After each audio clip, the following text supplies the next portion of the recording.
ನರಕ ಚತುರ್ದಶಿ ದಿನ ಪ್ರತಿಯೊಬ್ಬರೂ ನೀಡಲೇಬೇಕಾಗಿರುವಂತಹ ಯಮತರ್ಪಣದ ಬಗ್ಗೆ ತಿಳಿಸಿಕೊಡಿ ಎಂಬುದಾಗಿ ಕೇಳಿದ್ದಾರೆ. ತಿಳಿಯೋಣ. ದೀಪೋತ್ಸವ ಚತುರ್ದಶ್ಯಾಂ ಕಾರ್ಯಂ ತು ಯಮತರ್ಪಣಂ ಜೀವತ್ಪಿತಾಪಿ ಕುರ್ವೀತ ತರ್ಪಣಂ ಯಮಭೀಷ್ಮಯೋಹೋ ಎಂಬುದಾಗಿ ಪ್ರಮಾಣವಾಕ್ಯ.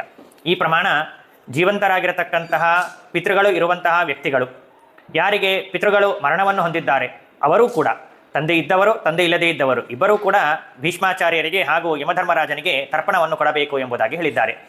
ಜೀವತ್ ಪಿತೃಗಳು ತರ್ಪಣವನ್ನು ಕೊಡ್ತಾ ಇರುವಾಗ, ಅಂದರೆ ಯಾರಿಗೆ ತಂದೆ ಬತಿಗಿರ್ತಾರೆಯೋ ಅಂಥವರು ತರ್ಪಣವನ್ನು ಕೊಡ್ತಾ ಇರುವಂತಹ ಸಂದರ್ಭದಲ್ಲಿ ದಕ್ಷಿಣಕ್ಕೆ ಮುಖವನ್ನು ಮಾಡಬೇಕು. ಸವ್ಯದಿಂದ ಹೀಗೆ ಅಕ್ಕಿ ನೀರನ್ನು ಬಿಡ್ತಾ ಹೋಗಬೇಕು. ಯಾರಿಗೆ ತಂದೆ ಇರೋದಿಲ್ಲವೋ ಅಂಥವರು ದಕ್ಷಿಣಕ್ಕೆ ಮುಖ ಮಾಡಿ ಅಪಸವ್ಯದಿಂದ ಎಳ್ಳು ನೀರನ್ನು ಬಿಡಬೇಕು ಎಂಬುದಾಗಿ ಹೇಳಿದ್ದಾರೆ. ಯಮದೇವರನ್ನು ಕುರಿತು ನಾವು ಮಾತನಾಡ್ತಾ ಇದ್ದೇವೆ. ಆದ್ದರಿಂದಾಗಿ ಯಮದೇವರನ್ನು ಕುರಿತು ಹೇಳುವಂತಹ 14 ನಾಮಗಳನ್ನು ಉಚ್ಚಾರಣೆ ಮಾಡಿ ತರ್ಪಣವನ್ನು ಕೊಡಬೇಕು. ಆ ನಾಮಗಳು ಈ ರೀತಿಯಾಗಿ ಇವೆ.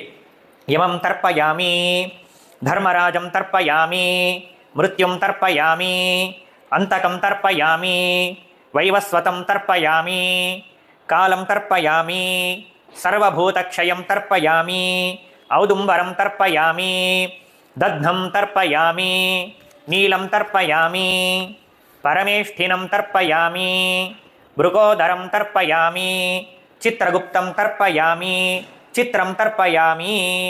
ಈ ರೀತಿಯಾಗಿ 14 ನಾಮಗಳನ್ನು ಉಚ್ಚಾರಣೆ ಮಾಡ್ತಾ ತಂದೆ ಇದ್ದವರು ತಂದೆ ಇಲ್ಲದೇ ಇದ್ದವರು ಇಬ್ಬರೂ ಕೂಡ ತರ್ಪಣವನ್ನು ಕೊಡಲೇಬೇಕು.